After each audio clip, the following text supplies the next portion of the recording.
स्वागत है भाई आप सभी मित्रों का एक बार फिर से आपके अपने YouTube channel self study guide में। तो भाई ऐसा जैसा कि आज हम आपको बताने वाले हैं 12th क्लास का फिजिक्स का पार्ट 1 है, बहुत ही इम्पोर्टेंट है। और आज से डेली की डेली आपको न्यूमेरिकल थ्योरी हर चीज़ मिलने वाली है और बहुत इंपॉर्टेंट टॉपिक होने वाला है। तो वीडियो को पूरा एंड तक जरूर देखिएगा। चलिए भाई क्लास को करते हैं स्टार्ट। क्वेश्चन क्या दिया गया देखिएगा सभी लोग। सबसे पहले आपको दिया गया चैप्टर के शुरू में, ठीक है, शुरू करने से पहले क्या होता है देख लीजिएगा, बहुत अच्छी बातें हैं। दिया गया आपको बता दें कि यह चैप्टर विद्युत आवेश एवं क्षेत्र विद्युत स्थिति यानी इलेक्ट्रिक का ही है। अतः आपको यह चैप्टर समझाने से पहले शब्द स्थित वैद्युत को समझाना होगा। याद रखिए किसको भाई, स्थित वैद्युत को, इसको हमको समझाना होगा। तो देखते हैं भाई क्या होता है, जल्दी से देखिएगा। दिया गया इलेक्ट्रिक्स, दिया गया इलेक्ट्रिक, तो क्या होता है इलेक्ट्रो मतलब आवेश। क्या होता है इलेक्ट्रो मतलब होता है आवेश और स्ट्रिक मतलब स्थिति, ठीक, आवेश की स्थिति, याद रखिएगा। चलिए भाई देखते हैं इसकी परिभाषा क्या दी गई है। परिभाषा आपकी दी है विज्ञान की वह शाखा जिसके अंतर्गत स्थित आवेशों का अध्ययन किया जाता है स्थित वैद्युतिकी कहलाती है। याद रखना, ठीक है भाई, सभी लोग याद रखना इस बात को। अब आपका दिया गया विद्युत आवेश एवं क्षेत्र, सभी लोग देखिएगा चैप्टर बहुत ही इंपॉर्टेंट है आपके लिए। बहुत अच्छी सी पीडीएफ भी बना के लाए हैं हम इसीलिए। चलिए स्टार्ट करते हैं। आपका दिया गया है विद्युत आवेश, समझते हैं इसको। दिया गया विद्युत आवेश पदार्थ का वह गुण है जिसकी उपस्थिति में वह पदार्थ किसी अन्य वस्तु पर बल अनुभव करता है। याद रखिएगा आपको एग्जाम्पल दिया गया है, यदि किसी आवेशित छड़ को कागज के टुकड़ों के पास लाया जाता है तो कागज के टुकड़े उस छड़ से चिपक जाते हैं, जबकि बिना आवेशित छड़ के कुछ नहीं चिपकता। याद रखिएगा सभी लोग।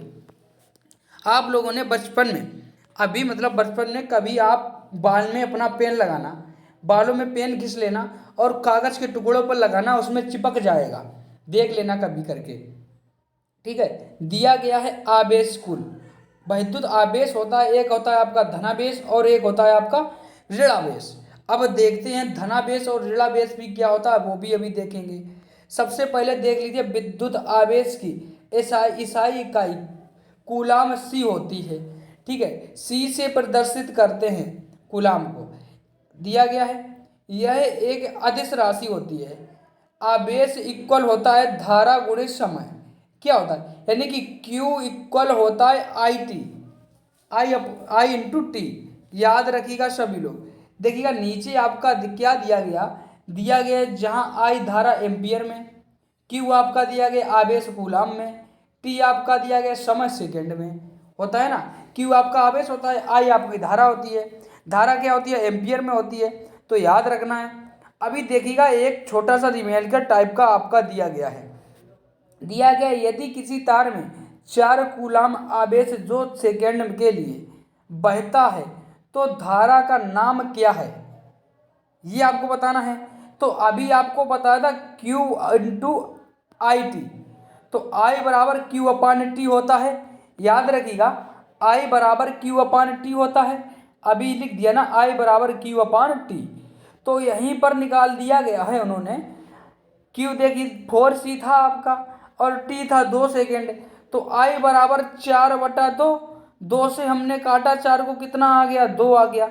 वही आपका निकल आया I बराबर 2A, आ गया ना I बराबर 2A। याद रखिएगा एग्जाम्पल दिया गया विद्युत आवेश का विमीय सूत्र। देखिएगा हम जानते हैं Q बराबर आई टी होता है, ठीक है, जहां धारा I समय T मूलभूत राशियां हैं, अतः इनकी यूनिट सूत्र में रखने पर, अब देखना Q दिया गया है A इनवर्स T, ठीक है, याद रखना सभी लोग, याद रखना।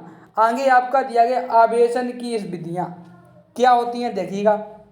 घर्षण द्वारा आवेशन कैसे होता है, आवेशन की इस विधि में दो पदार्थों को आपस में रगड़कर दूर दूर ले जाया जाता है, जिससे दोनों पदार्थों पर अलग अलग प्रतीक प्रतीक प्राकृतिक तथा असमान समान परिणाम का आवेश उत्पन्न हो जाता है।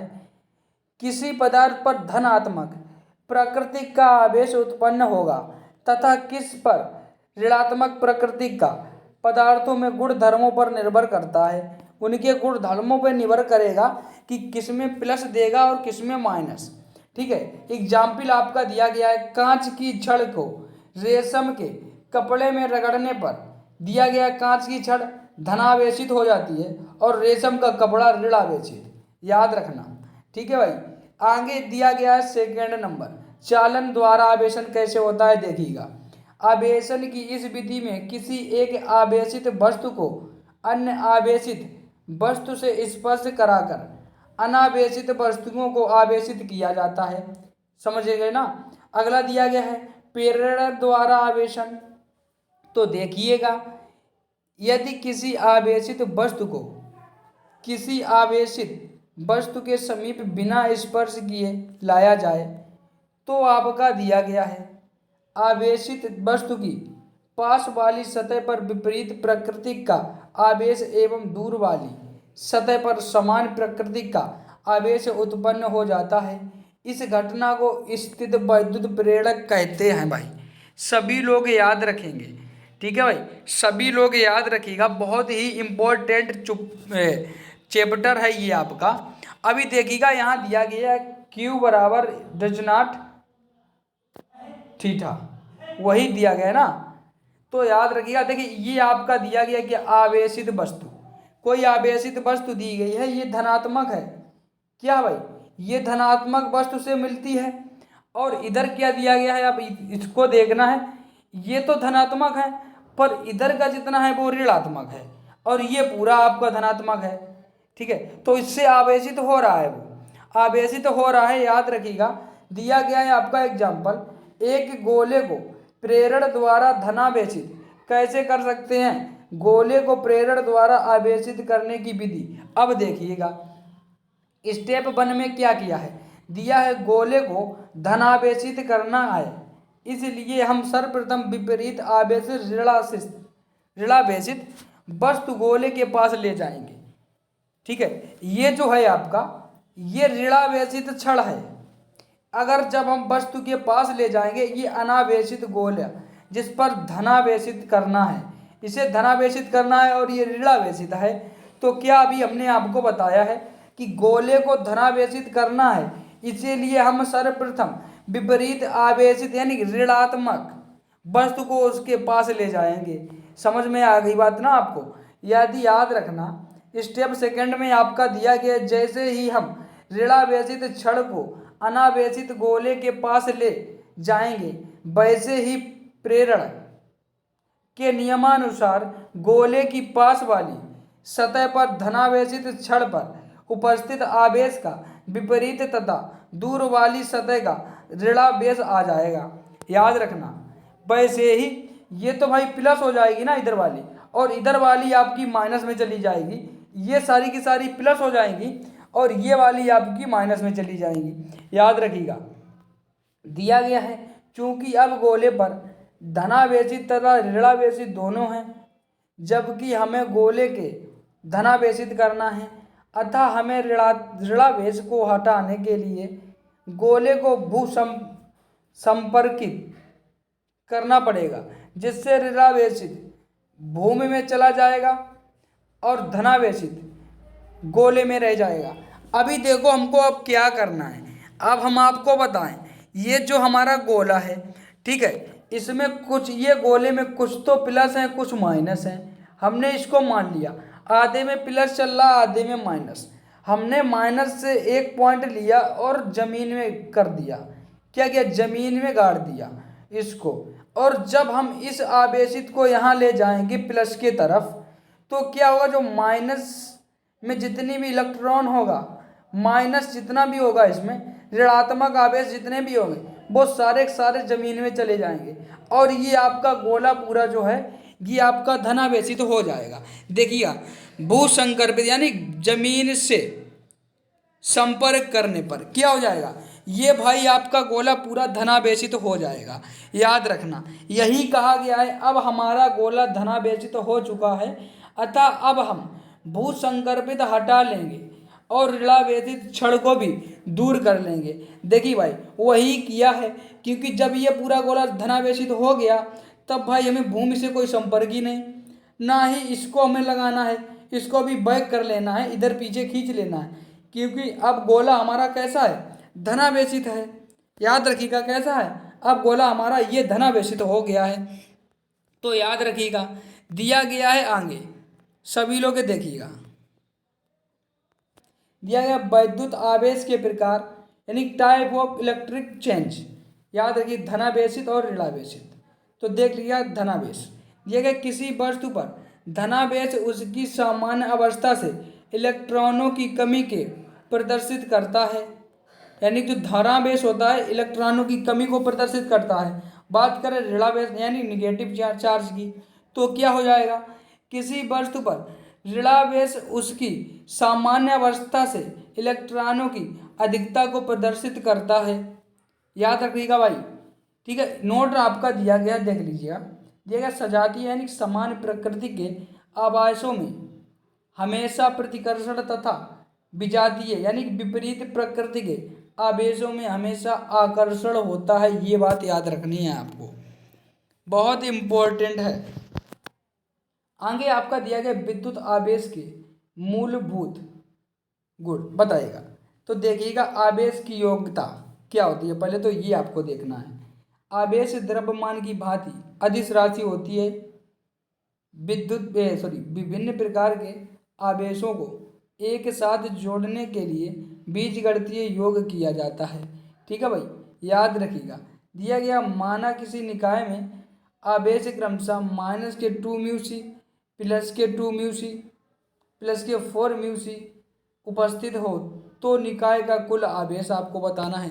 देखिएगा अब निकाय ये निकालते कैसे हैं, अभी हमने कहा हम जानते हैं कि आवेश का बीजगणितीय चिन्ह के साथ योग होता है। तो भाई कुल आवेश क्यू किससे प्रदर्शित करते हैं, आवेश क्यू से। तो अभी आपको होता है -2μc +2μc +4μc, तो क्या हो जाएगा आपका, क्या हो जाएगा भाई, एक मिनट रुकिएगा। हाँ, तो आपका क्या हो जाएगा, ये माइनस का है और ये दोनों आपके प्लस के हैं। ठीक है, इससे तो ये कट जाएगा ना, प्लस और माइनस से सीधा इसको हमने काट दिया, तो आपका क्या बचा, आपका क्या बचा, तो आपका बचा है 4μc। क्या बचेगा ना, Q बराबर बचेगा आपका 4μc।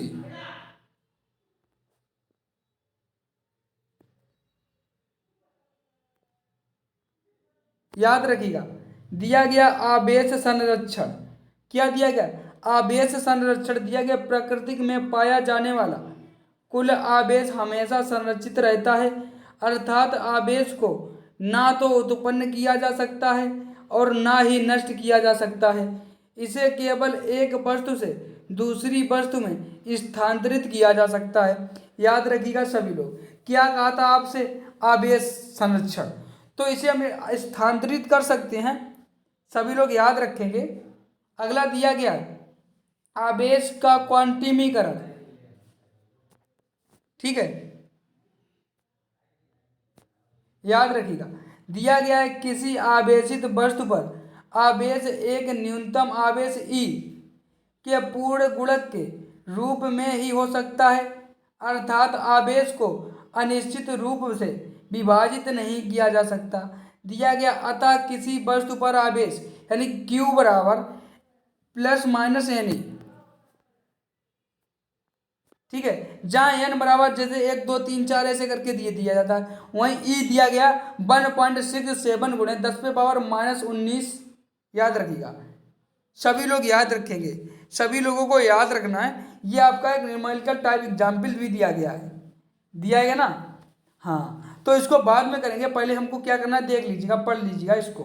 देखिए आवेश में क्वांटीकरण के अनुसार हम जानते हैं कि आवेश हमेशा E का पूर्ण गुणज होता है, अतः 4E आवेश संभव है।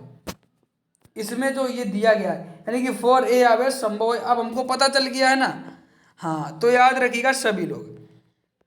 एक क्वेश्चन रिमेल कर आपका दिया गया, देखिएगा बहुत अच्छा है, इसीलिए हमने इसको लगा लिया। इसमें दिया गया एक कूलाम आवेश में कितने इलेक्ट्रॉन तथा प्रोटॉन हो सकते हैं, आपको ये बताना है।